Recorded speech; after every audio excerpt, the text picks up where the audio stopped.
কোনো পেঁয়াজ কাটাকাটি করতে হবে না, আদা রসুনও লাগবে না। সব কিছু ছাড়াই এই মাছের ঝোলটা যে কী খেতে মজা হয়, না খেলে বুঝতেই পারবেন না। আর আমাদের সকলেই বাসি তো রুই কাতল থাকে, তো এইভাবে একবার ট্রাই করলে অবশ্যই বুঝতে পারবেন কতটাই মজার। আসসালামু আলাইকুম প্রিয় দর্শক, আশা করছি সকলে অনেক ভালো আছেন। আজকে কাতল মাছের ঝোল নিয়ে চলে এসেছি। বরাবরের মতোই মাছটা ভালো মতো ধুয়ে নিয়ে এতে স্বাদে অল্প একটু লবণ এবং অল্প একটু অর্থাৎ আধা চা চামচ, তার চেয়ে একটু কম হবে, আর আধা চামচ হলুদ গুঁড়ো, আধা চামচ মরিচ গুঁড়ো সব কিছু ভালো করে মাখিয়ে নিয়ে 10 মিনিটের জন্য রেস্টে রেখে দিয়েছি। আর ইচ্ছে হলে মাছে একটু লেবুর রস দিয়ে নিলে ভালো হয়। পরিমাণ মতো তেলটা দিয়ে চলটি দিয়ে কড়াইয়ের মাঝখানটা একটু লাড়া দিয়ে নেব, কারণ এই মাঝখানটায় মাছটা লেগে যেতে পারে। এভাবে লাড়া দিয়ে নিলে মাছটা কখনো লাগবে না।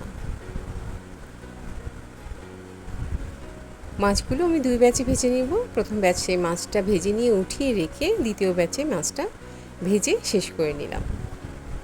মাছ ভাজাটা নিজের পছন্দ মতো করে নেবেন। কেউ হালকা খেতে পছন্দ করে, কেউ গাঢ় খেতে পছন্দ করে, পছন্দ মতো করে নিলে ভালো হয়। এরপর দিয়ে নিলাম আধা চা চামচ জিরা ফোড়ন এবং দুটো আলু লম্বা করে কেটে দিয়েছি এবং দুটো কাঁচা মরিচ মাঝখানে মুখটা চিড়ে তারপর দিয়ে দিয়েছি। দিয়ে একটু নাড়াচাড়া করলাম, অর্থাৎ একটু ভাজা ভাজা করলাম।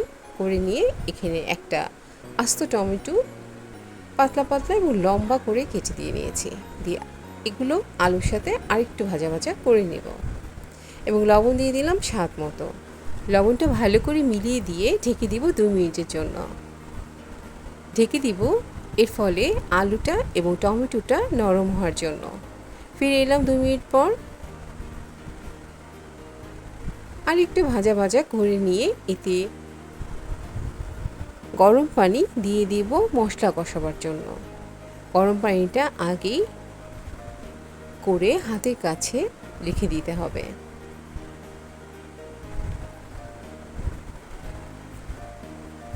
এখানে গুঁড়ো মশলা নিয়েছি 1 চা চামচ ভর্তি করে হলুদ গুঁড়ো, আধা চা চামচ মরিচের গুঁড়ো। মরিচের গুঁড়োটা স্বাদ মতো কমিয়ে বা বাড়িয়ে দেওয়া যাবে। আমার বাসায় ঝাল কম খায়, সেজন্য আমি মরিচের গুঁড়ো কমিয়ে দিয়েছি। আর দিয়েছি জিরার গুঁড়ো আধা চা চামচ এবং ধনিয়া গুঁড়ো আধা চা চামচ। মশলাগুলো কষিয়ে নিব। এখানে আরেকটু গরম পানি দিয়ে দিলাম মশলাটা কষাবার জন্য। কষিয়ে নিয়ে আবারও ঢেকে দিব 2 মিনিটের জন্য।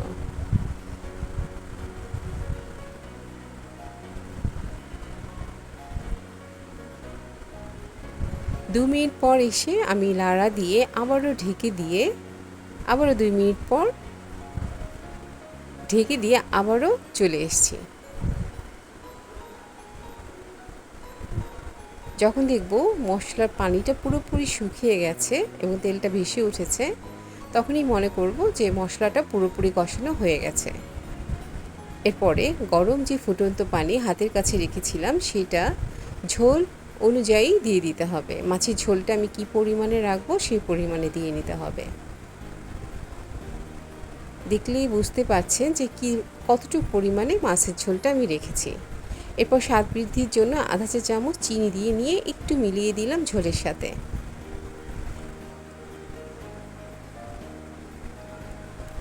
এবারে মাছগুলো দিয়ে দিব, দিয়ে ঝোলের মধ্যে ডুবিয়ে দিব।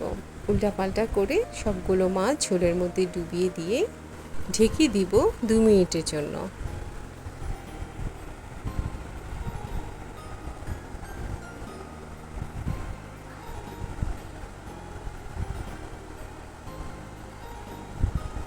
দু মিনিট পর ফিরে এসে ঢাকটা খুলে দিয়ে নিলাম মুচিয়ে রাখা কয়েকটি কাঁচামরিচ এবং আধা চামচ গরম মশলা গুঁড়ো দিয়ে নিয়ে মাছের ঝোলের সাথে ভালো করে মিলিয়ে দিলাম।